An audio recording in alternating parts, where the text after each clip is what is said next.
Hello there, this is Cool Talk. Today we're going to talk about film director Terrence Malick.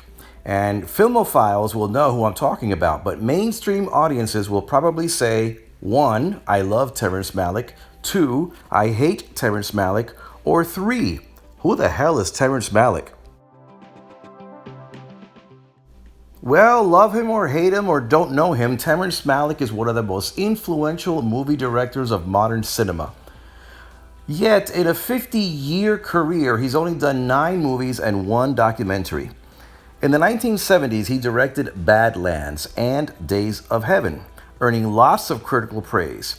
But then, the studios would not allow him to do whatever he wanted to do, so he walked away, and he walked away for 20 years.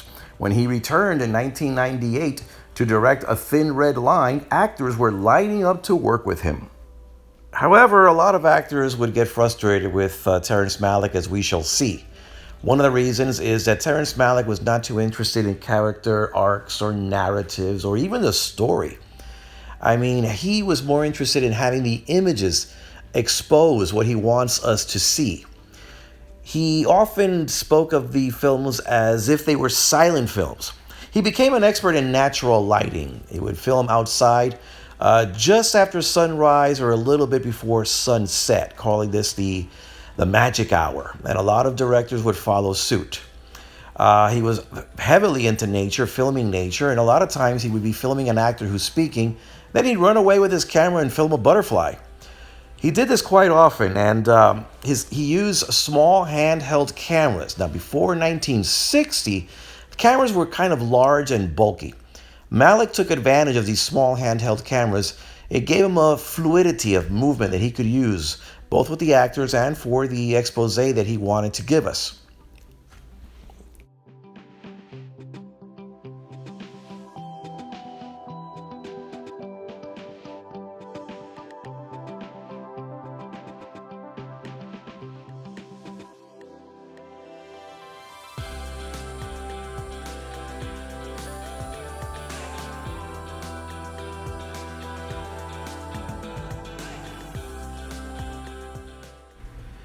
To show the importance of cinematography, I'm going to show you this short scene, the opening of the movie McCabe and Mrs. Miller. It was directed by Robert Altman, and this is the opening. Now pay close attention to what's going to happen right here.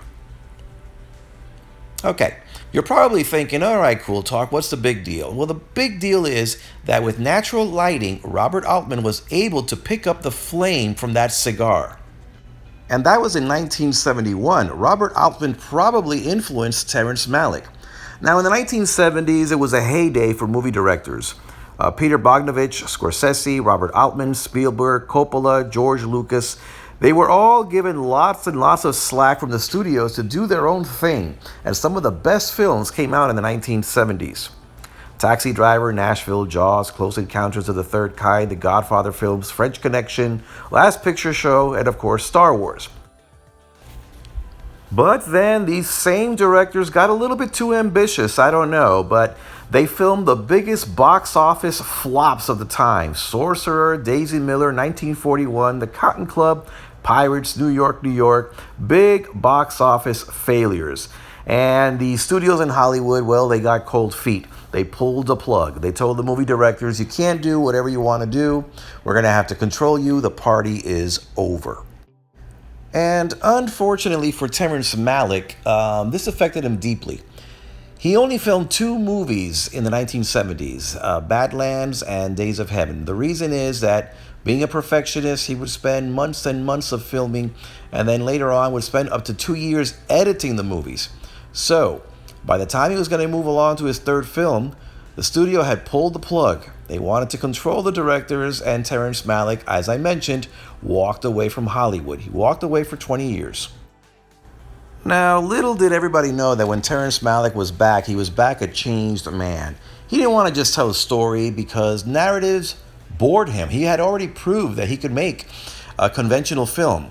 He wanted to do art. Now, think of it this way. Movies have only been out for about a little over 100 years. Paintings and art have been out for hundreds of years, perhaps millenniums. So art has evolved from this to this. But in the movies, movies did not come from paintings, movies came from theater stages. So Malick considered himself an artist. He wanted to express himself without showing a conventional film.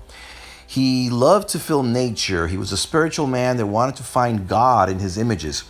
And much like an artist uses paint on a canvas, he would use all methods at his disposal to use the actors and sometimes discard them. He would use cinematographers, editing, and so forth, use crazy angles, natural lighting to tell a story in an unconventional way. In the movie Days of Heaven, Richard Gere would later complain that he did not see himself in the movie, in the final product. Much of his dialogue had been removed. Many of his scenes were cut out. They ended up on the cutting room floor. Often he would be seen in the movie in the background. And he had invested emotion in these scenes and we'll never see it. It was even worse for Adrien Brody in the movie The Thin Red Line. Adrien Brody had been hired to play one of the lead actors in the film. It was there in the screenplay. He traveled around the country promoting the movie. But when the movie came out, he was barely in it. He only spoke 2 lines.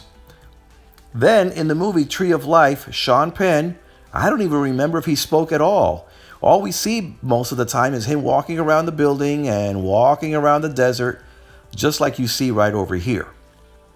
Now, in the movie The New World, Christopher Plummer gave an emotional speech, which you can kind of hear in the background, but Terrence Malick was busy filming a butterfly somewhere or a couple of birds flying overhead. Plummer later said that he would never work with Terrence Malick again.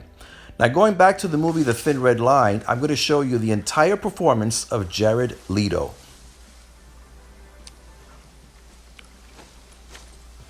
That was it. So you can imagine the frustration of a lot of the actors who felt that their scenes, their work had been cut out of the film to show us these shots, these nature shots, which, by the way, are very beautiful. Some of the cinematographers of Terrence Malick's films have picked up Oscars. Terrence Malick himself did pick up a nomination for directing for Tree of Life. Now, the last 3 movies that he filmed, To the Wonder, Song to Song, and Knight of Cups, became more and more experimental. He wrote a 400-page screenplay for Knight of Cups, and then he threw it away. Actors were asked to improvise, just walk around. Editing took forever. And if you look at Rotten Tomatoes, the website, those last 3 movies, the critics and the audience rated it at below 50%. So he wasn't doing very well. Now, you had a lot of scenes of actors walking in circles, romantic scenes that went nowhere, couples frolicking on the beach, little or no talking, with no screenplay, and sometimes with no director. The cast didn't know what to do. They would just get up and walk around and circle around each other, or look out at the horizon, and sometimes even make funny noises. And the movies were very, very long, a lot of them at about 2.5 hours each. So we have to ask ourselves, did Terrence Malick lose his mind? Did he lose his way?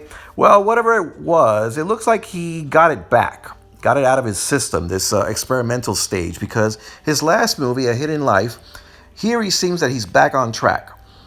He's still using that lyrical style, but there's a true story that he's showing that is very intriguing about an Austrian farmer who refuses to fight for the Nazis in World War II.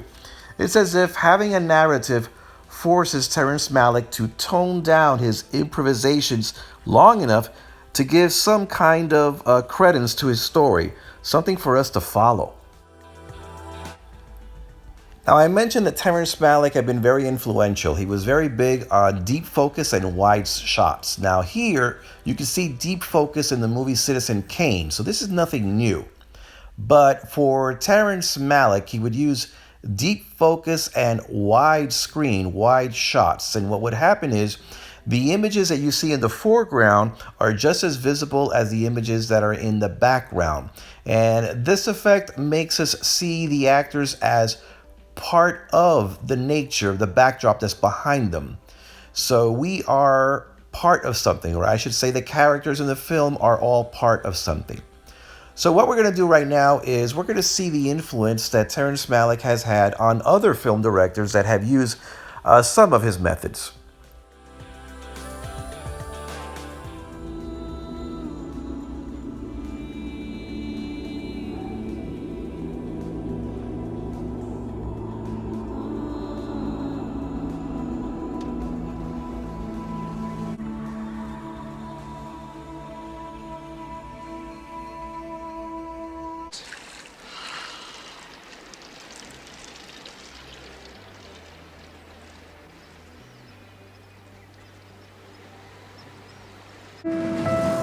My husband worked at the USG mine in Empire. I was a substitute teacher. It is a tough time right now.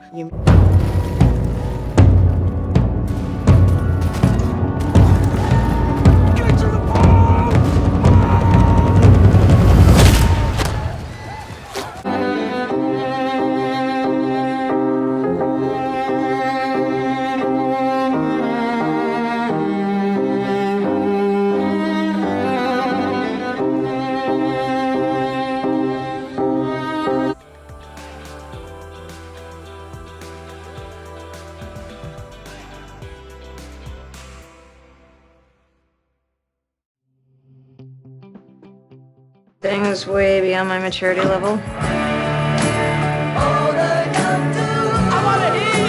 I need to know that it's possible that two people can stay happy together forever. Now, you may say that the scenes that we just saw came from movies that do not look like Terrence Malick films. These images right here do come from his films. And you'd be right. The influence of Terrence Malick on other directors is mostly in the aesthetic, in the technical side. There are some people that love Terrence Malick, others hate him. He's very polarizing.